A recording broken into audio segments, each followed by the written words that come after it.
Many international fashion brands have refused to use cotton from China's Xinjiang region. They cite concerns over forced labor. But forced labor in China isn't just limited to Xinjiang. NTD's Chung Chun has more. A book is bringing a face to forced labor victims in China. U.S.-based Chinese journalist Amelia Pang published her book titled Made in China earlier this year. It's about a Chinese prisoner, an SOS letter, and the hidden cost of America's thirst for cheap goods. The book spotlights a prisoner of conscience, Sun Yi. He was detained at the Masanja labor camp in China's northeast Liaoning province, all because he refused to give up his beliefs. He practices Falun Gong, a spiritual meditation system that teaches the principles of truthfulness, compassion, and tolerance. It's been brutally persecuted in China since 1999. Inside the labor camp, Sun was forced to create products out of raw material by hand. One of the products required kneading a type of fibrous cardboard to soften it. The material was used to make decorative paper mushrooms. The products were exported to Europe. Not long after Sun began to work, his hands were rubbed raw by the kneading, and his wounds soon became infected. Workers in the camp were given daily quotas to fill. Most days, Sun says he could only sleep around 2 to 4 hours a day in order to create enough products to fill his quota. He recounts being so stressed that he even dreamed of making the paper mushrooms. Eventually, Sun secretly started sneaking handwritten notes into boxes of Halloween decorations he packaged. In 2012, an Oregon woman found one of his notes in a box of foam gravestones. The resulting media reports led to widespread accusation over China's labor practices. Zhang Jing was also detained in the same labor camp.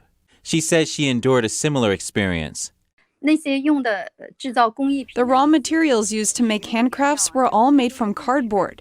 We had to knead it into paper as soft as tissue. Then we made them into flowers using glue. That glue is very toxic. I rubbed the cardboard into paper petals with my hands every day. Basically, my hands couldn't hold even chopsticks when eating anymore. The skin of my fingers was destroyed by the glue. Zhang also practices Falun Gong and is from China's northeastern city of Dalian. Zhang now lives in the U.S. She says even now, whenever she sees peeled garlic in the supermarket, her fears and memories from inside the camp rush back to her mind. I don't want to buy it because when I was detained in Masanja labor camp, I was forced to peel garlic. I had to peel several sacks of garlic every day. Another Falun Gong practitioner named Yu Ming was an entrepreneur in China.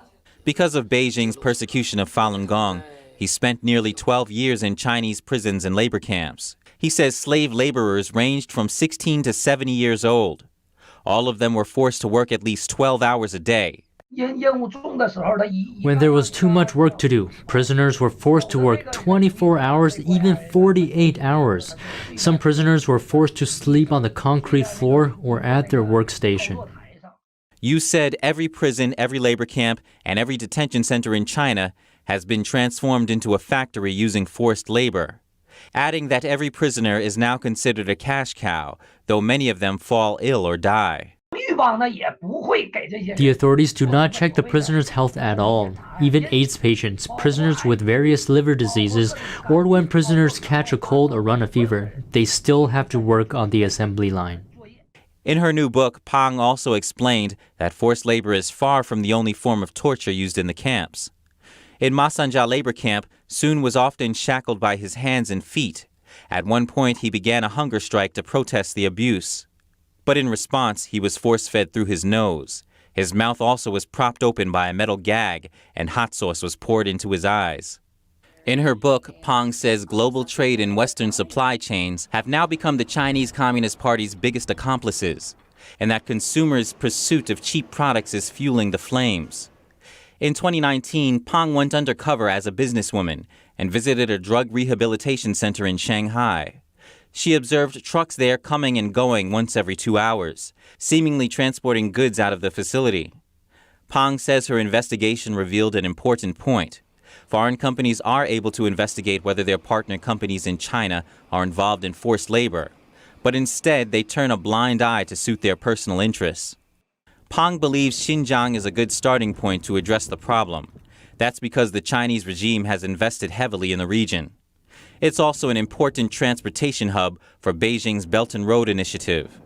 The infrastructure project deals with foreign, usually poor, countries, bringing Chinese investment and construction projects overseas. Critics say it's known for trapping developing countries with debt.